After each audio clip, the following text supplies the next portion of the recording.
the far end. And then strip says go take both sides for strip, and so that pulls out all the spaces on both sides. This will be useful because sometimes when you're tearing stuff apart, you'll find yourself getting extra spaces. Sometimes at the beginning, sometimes at the end. And it can be tab or new line. It's sort of white space that is kind of not visible, clear. That's what white space is. It's like if you were on a piece of paper, it's the white space. It's like X. Well, that's not white space, but right here, oh, that's white space. It's any character that doesn't cause printing to happen, if that makes any sense. It's any character where nothing would be printed. And there are characters like that. There's like even bell characters, but we don't use them very much. We can ask very conveniently, we can say, hey, does this line start with a particular string? And so, you know, line, does this is a question, going to return a true or a false. Does this line start with please? And the answer is true, it does start with please. Does this line start with a lowercase p? No, it does not. And so again, you'll use this in the context of if something, colon, some block of text, some block of code. So we can combine these things to tear stuff out. And so let's assume that what we want to do in this case is we want to take a from line. This is from an email format from a mailbox. And this has got the from with a space and the person's email, and then @ sign in the school they're from, and a space, and then the rest of the stuff like when this mail was sent.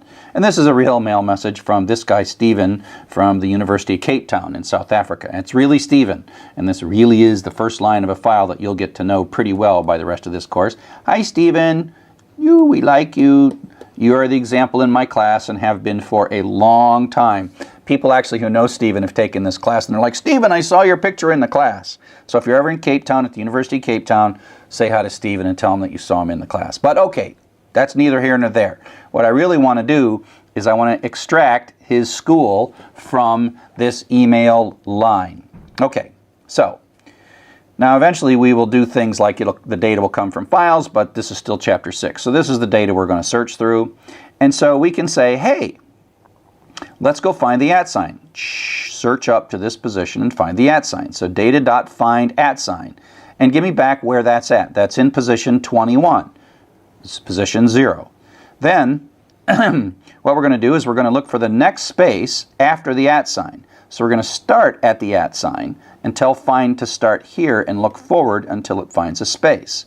So data.find, look for a space starting at the position of the @ sign, and then that'll be in position 31. So 31 is what we get in the space position. So now what we have is we have in two variables, we have position, the position of the @ sign and the position of the space after the @ sign. Now what we really want is this bit right here.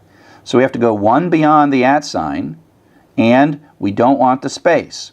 So we say, we're going to use slicing here, data sub at position +1 up to but not including the space. Oh, smiley face, because we didn't have to say space -1 because that is up to but not including. And so we get that little bit right there. So we don't have to say -1 there because this is not actually included. The thing that's at the position of the space is not included. So that's already a little benefit for the up to but not including. And so when we print this variable out, host, we get exactly just the school that Stephen works at and probably went to, as a matter of fact. I don't know if he went there or not. So this is just kind of a note for non-Latin character sets. All programming languages from the 60s on tended to work in what we call the Latin character set, which is the United States and England and Europe, and lots of places use this ABC character set and the special characters. But it's really common to want to use different characters.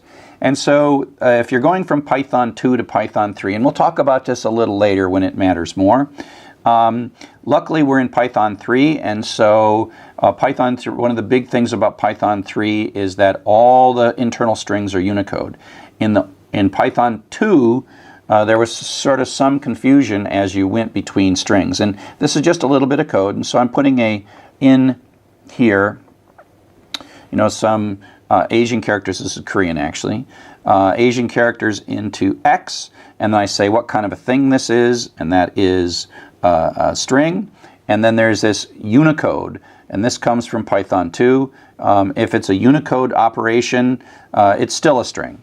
Whereas in Python 2, if you put a international characters into X, then it was a string, and then there was a separate kind of a constant called a Unicode constant, and it was a different type. And there was ways that you had to mess with these Unicode variables as you did things like read them from files and put them back into files and did other things. So it was much more difficult in Python 2, but we're doing in Python 3, and in Python 3 it natively understands non-Latin character sets, international Asian character sets, Spanish, French character sets. And so this is a good thing for Python 3, and this is one of the real benefits of using Python 3. And as we start doing stuff where we're exchanging data with the outside world, this will come into play, and I'll have to show you how to use it. There was weird things that you had to do. It just makes a lot more sense in Python 3. Okay? So we've talked about strings. We learned about the string. We're converting it. We've done a whole bunch of stuff, and this is again, we're not yet doing anything super useful. We're learning sort of how to like slice and dice, even though we're sort of not making the meal yet. Up next, we're going to talk about files. We're going to read some data, and we're going to slice and dice and use all the things in the next chapter that we've learned up to this point. So see you in a bit.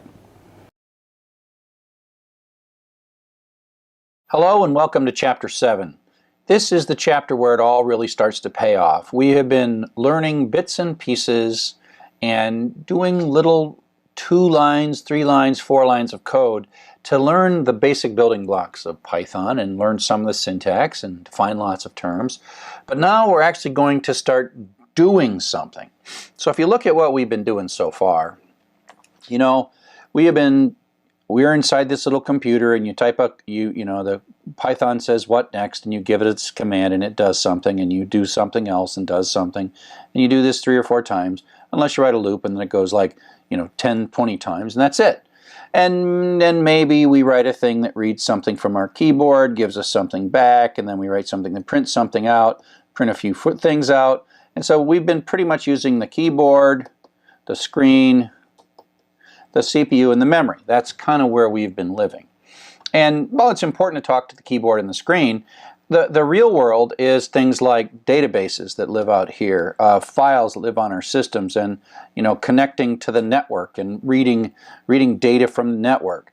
And so that's what we're starting to do right now, is we're starting to be able to work outside kind of our code and create things that are permanent.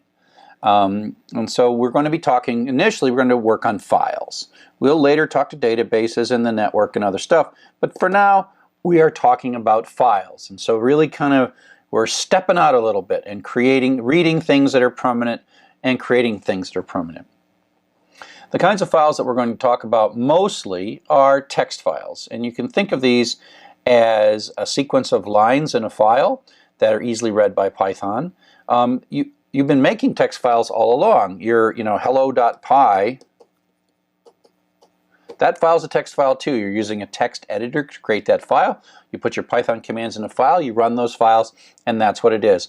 And so a file can be thought of as a bunch of lines, 1, 2, 3, 4, 5, 6, 7, a blank line here. That's possible. And but the reality is that these are actually just lines, and we have a special character called the new line that we'll talk about in a second. So to read a file, you have to call the open function.